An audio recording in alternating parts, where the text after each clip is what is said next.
नमस्कार मित्रांनो, माझं नाव आहे भालचंद्र. मराठी ज्योतिष कट्ट्यामध्ये आपल्या सर्वांचं स्वागत आहे.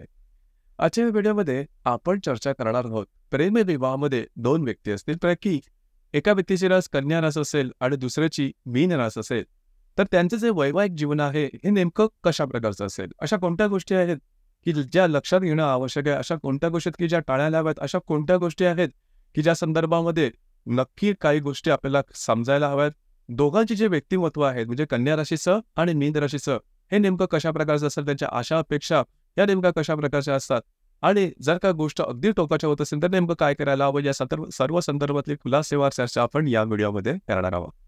आपले जे चॅनल आहे मराठी ज्योतिष कट्टा, या चॅनलद्वारे मेष राशीपासून ते मीन राशीपर्यंत सर्व ज्या 12 राशी त्या सर्व 12 राशी परस्पर प्रेम विवाहाच्या बंधनात असतील तर त्यांचं वैवाहिक जीवन नेमकं कशा प्रकारचं असेल या संदर्भातले व्हिडिओ अपलोड होत आहेत. आपण त्याचा आनंद जरूर घ्या. तर आजच्या व्हिडिओमध्ये आपण चर्चा करणार आहोत कन्या रास आणि मीन राशीबद्दल.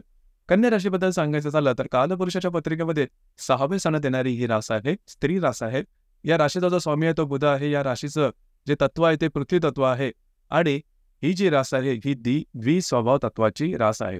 कन्या राशीबद्दल सगळ्यात पहिली महत्वाची गोष्ट जी की नजरेत भरण्यासारखी असते ते म्हणजे त्यांचं संवाद कौशल्य. एखाद्या व्यक्तीबरोबर सहज संवाद साधण्याची कला ही कन्या राशी इतकी इतर कुठल्याही राशीला तशी जमत नाही.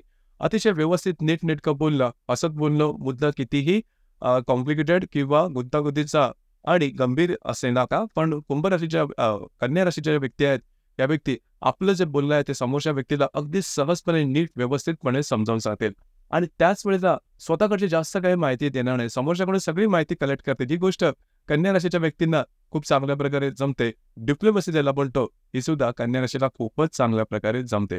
अर्थात त्याला कारणीभूत असतो त्यांचा नेचर किंवा चिकित्सक स्वभाव. या राशीच्या ज्या व्यक्ती असतात या जाणत्या असतात, चिकित्सक असतात, छोट्या मोठ्या गोष्टी लक्षात याला सहज लाभ जातात. लहानपणापासूनच का, कशाला, कशामुळे, कधी, किंवा पासून सुरुवात होणारे बरेचसे प्रश्न यांच्या मनात असताना याची उत्तरे सुद्धा ते शोधतात आणि त्यामुळे होतं काय, विविध क्षेत्राबद्दल सखोल माहिती हे कन्या राशीच्या व्यक्तीला खूपच चांगल्या प्रकारची असते आणि त्यामुळे त्यांचं जे संवाद कौशल्य असतं, शब्दाचा जो भांडार असतो ह्यांच्याकडे भरपूर असतो आणि यामुळेच कन्या राशीचे जे एक समाजामध्ये जे व्यक्तिमत्व असतं ते सुद्धा खूपच चांगल्या प्रकारचं दिसून येतात. आणि मन हे त्यांचं नॉर्मल असतं. याबद्दल जे चित्रा नक्षत्र आहे थोडंसं स्पेशल असतं. चित्रा नक्षत्राचं जे सौंदर्य असतं हे सुद्धा खूप चांगलं असतं. फॅशनचा सेन्स सुद्धा याच्यामध्ये खूपच चांगल्या प्रकारचा दिसून येतो.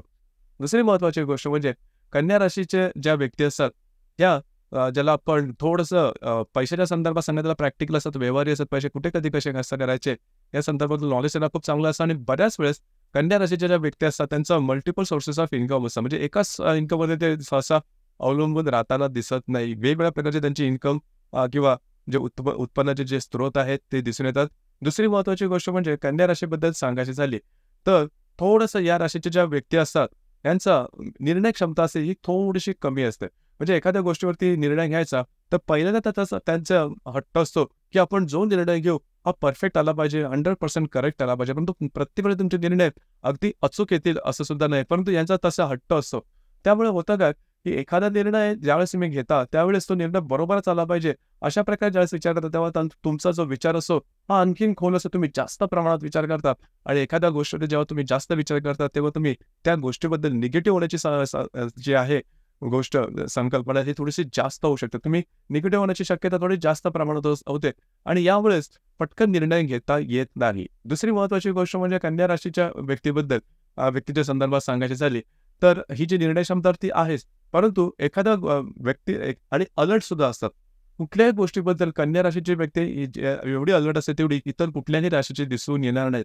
अगदी छोटी गोष्ट सुद्धा सहज कुठे अनोळख्या ठिकाणी जरी जायचं असेल तर त्या ठिकाणचे संपूर्ण खातर जमा करून घेतील आणि छोट्या गोष्टी सुद्धा जाणून घेतील आणि नंतरच त्या ठिकाणी जातील. तर या बाबतीत सुद्धा अलर्टनेस भरपूर होतो. म्हणून अतिविचार हे या राशींच्या व्यक्तींमध्ये दिसून येतो. दुसरी महत्वाची गोष्ट म्हणजे समोरच्या व्यक्तीवरती सहसा कन्या राशीची जी व्यक्ती आहे ती लगेचच्या लगेच विश्वास ठेवत नाही.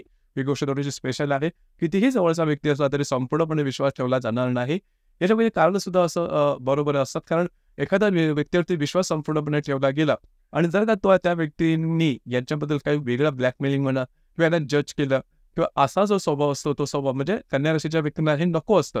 त्यामुळे ते संपूर्णपणे समोरच्यावरती विश्वास ठेवत नाही. याचा अर्थ असाही नाही की हे स्वतः विश्वासार्ह असतात, परंतु प्रत्येक राशीची स्वतःची काही विचार करण्याची पद्धत असेल कन्या राशीच्या व्यक्तीबद्दल सुद्धा हा प्रकार दिसून येतो.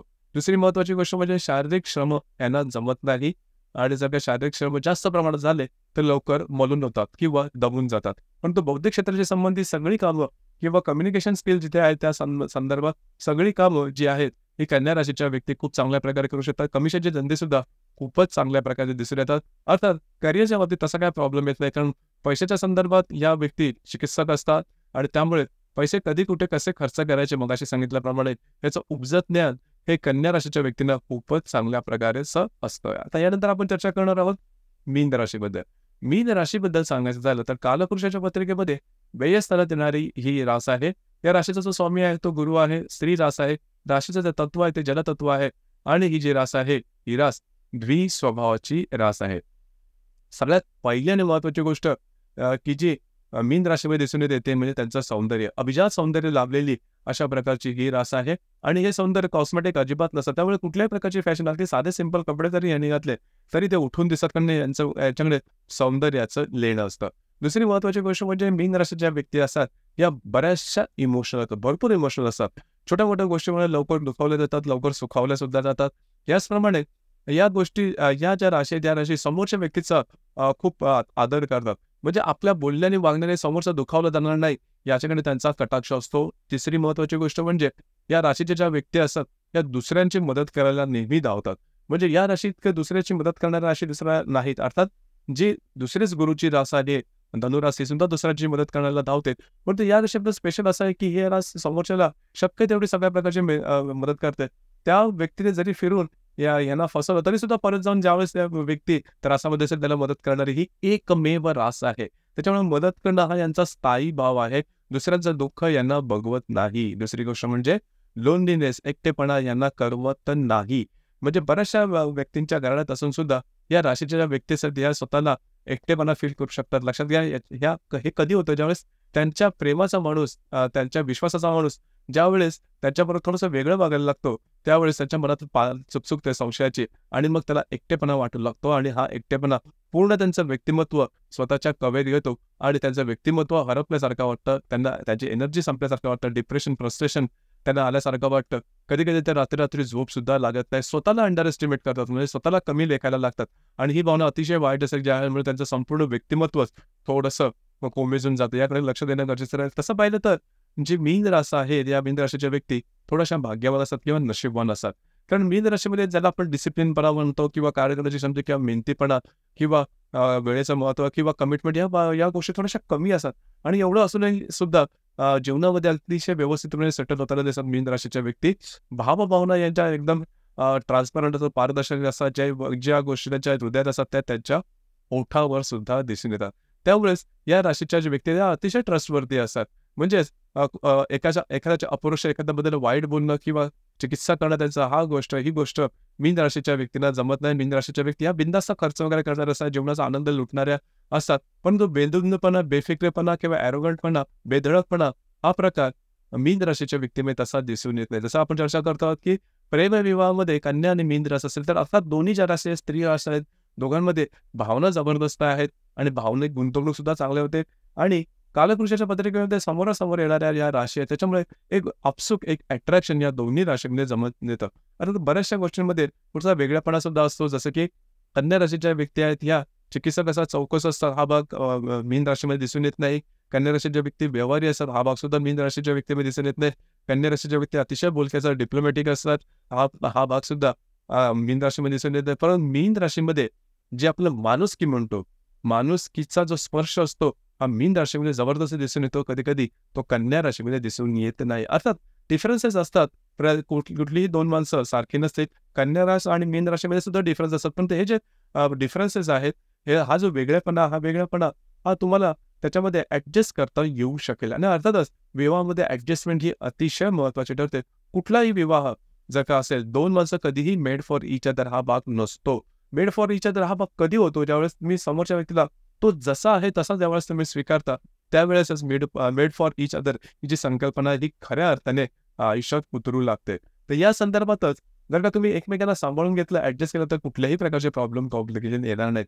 काही जे प्रॉब्लेम असतात ते दैववादी असतात किंवा येणारेच असतात आणि ते समजतही नाही. तर अशा करता तुमची जी कुंडली आहे हे पाहणं थोडंसं गरजेचं ठरतं. कारण या ज्या आपण राशीचं विश्लेषण केलं, हे फक्त आणि फक्त चंद्रावरून केलं. प्रत्येक कुंडलीमध्ये चंद्रा व्यतिरिक्त सुद्धा बाकी 11 ग्रह असतात आणि ते वेगवेगळ्या राशी नक्षत्रामध्ये किंवा योगामध्ये असू शकतात. त्याचे परिणाम कोणते आहेत आणि ते कशाप्रकारे मिळणारे आहेत, या संदर्भातला जो विचार आहे तो तुमची पत्रिका बघून त्या संदर्भात जास्त सखोलपणे सांगता येऊ शकेल.